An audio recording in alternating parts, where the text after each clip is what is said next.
You're still with us in Sports Tonight on Channels Television. The football guys have stepped aside, and now it's time to talk chess. Yes, that mind game are doing so well in Nigeria, and that's because they also went back to the basics, the grassroots. I'm being joined now on the show by the president of the Nigeria Chess Federation, Lekan Adeyemi, and executive director of the Gary Kasparov Chess Foundation. Remember, we told you about that chess foundation aimed at developing chess in Africa, particularly Nigeria. Graham Jorgensen is the executive director of the Kasparov Chess Foundation. They join me now on Sports Tonight to talk chess. Guys, good to have you on the show. Good to be here.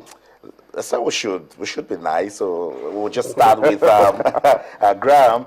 Good to have you in Nigeria. What are you doing here? I was invited by the very good gentleman on my left-hand side. We've been sponsoring and looking after a tournament called the Millionaire Chess Satellite event, which was held in Lagos and finished yesterday evening. I've come basically to do presentations around that tournament, but at the same time, we've spent time developing chess in schools, and we're going to be rolling out a program called Mini Chess, aimed at bringing the game of chess into schools in Nigeria, but focusing on chess as a teaching tool for mathematics and critical thinking. Talk to me about the Kasparov Foundation. How can Nigeria benefit from it? I think I'd like to think that Nigeria has benefited from it. Okay. We've been associated with probably the Nigerian Chess Federation for the last 2 to 2.5 years. The foundation's existed since 2012, and in that time I think we've started to partner with them to run tournaments. We've had a very much a tournament focus in Nigeria up until now, and helping the game by bringing international tournaments to Nigeria certainly helps the local players get an opportunity to improve themselves. And some of the local players in Nigeria have also benefited from international opportunities. Let's talk to the president of Nigeria Chess Federation, Lekan Adeyemi. Good to have you here. It's saying good things, but how can we sustain these programs, particularly in the schools? Yeah, like you said earlier, he came here to introduce the mini chess program, and that's the program we intend to use to introduce chess as an educational tool to schools in Nigeria. And we held a meeting today. We discussed with who will be investors into because it has a franchise model and a sponsored model. So the franchise model will require investors to invest in the program and roll it out in schools. The Kasparov Chess Foundation, we identified 2 areas as area of challenge, and first is equipment. They just donated about 600 chess sets to Nigeria Chess Federation in preparation for the rollout of the chess schools program in Nigeria. So it's a good thing they are doing with us, and we believe that if chess is rolled out in schools, it will increase the level of chess awareness in Nigeria, and of course, that will attract corporate sponsorship to the sport. But before we get to the sponsorship, what are we putting in place to ensure that we play tournaments regularly? Because that's the only way you can keep these players busy. In our calendar for 2015, we have 30 championships, national championships slated to be staged in Nigeria this year. Unfortunately, the first quarter of the year, the general elections took away from us, and that puts pressure on the remaining months of the year. So we are 3 gone now. We have 27 more to go, and I assure you that all those programs on our calendar will stage.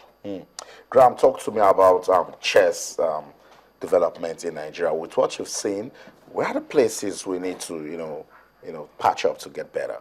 I think Nigeria is in a very similar situation to a lot of Africa in that international opportunities for players are difficult to come by. Chess as a sport is still a fairly European-centric sport. A lot of the strongest players in the world are based in Europe. So in order to really improve, and I think Nigeria, to be fair, is by far the regional powerhouse in West Africa, with the possible exception if you consider Egypt as being West African. But Nigeria dominates its local regional play. It's got the strongest players in the region. For Nigeria to improve, it needs an opportunity to participate in international events. And for example, the winner of this tournament now that has happened 2 days ago has just won himself an opportunity to go and play in a tournament in Las Vegas. He's won a full expenses paid trip. Gives him an opportunity to participate against some of the best players in the US. And those sort of opportunities, when you go and get that international exposure, will give you an opportunity to come back into the country, bring that international experience back, and improve the local players as a result.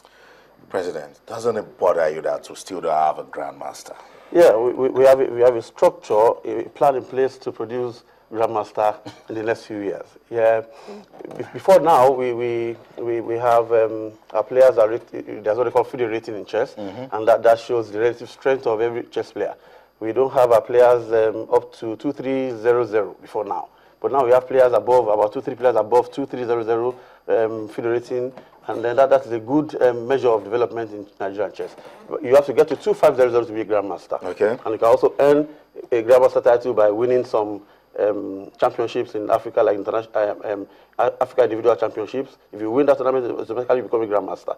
But if you can build up your rating to 2500, you get a grandmaster title. So we have a plan and we are getting there. This is the first time one of our players, Oladapo Adu, is qualifying for the World Cup. It's the first time that is happening, and we hope that if he gets to the World Cup in September, he's going to become a grandmaster norm. You need 3 norms to be a grandmaster. So we are getting there gradually. If he gets 1 norm from there, probably in a year or 2, he gets 3 norms, he becomes a grandmaster. So we hope that in the nearest future, in the next 1 year or 2, we'll be able to have 1 or 2 grandmasters in Nigeria. You guys can hear him. That's coming from the president of the Nigerian Chess Federation. We need a grandmaster, and we should get one. Let's close this, and Graham, let me talk to you from South Africa. Football is not big there, but you guys put money into football. You guys love rugby. You love cricket. But I also admire the chess development. Some parents are watching now. Kids are also watching. Why should I choose chess? Oh, that's actually an easy question, to be honest. I think the benefits of chess from an educational perspective, and it's critical from a foundation. There's hundreds of studies worldwide saying that exposure at a young age, and we're talking foundation phase age, between 5 and 9 years old, whether you ultimately go on and become a chess player and become a strong international player is irrelevant. Learning chess at a young age teaches critical thinking and teaches mathematical concepts which your child will benefit from, regardless of whether they subsequently decide to be a chess player or not. Thank you so much, Graham, for coming around. Also, thank you so much, Lekan Adeyemi, President of Nigeria Chess Federation, and of course, Executive Director of the Kasparov Chess Foundation. We'll be talking about chess in Africa and Nigeria. That's the show, guys. But remember, you can keep talking to us on Twitter, our channels_sports, and on Facebook, our channels-sports. Mind games just gone down. Action-packed world of sports. So, in everything you do, remember, let's keep talking sports. Bye for now.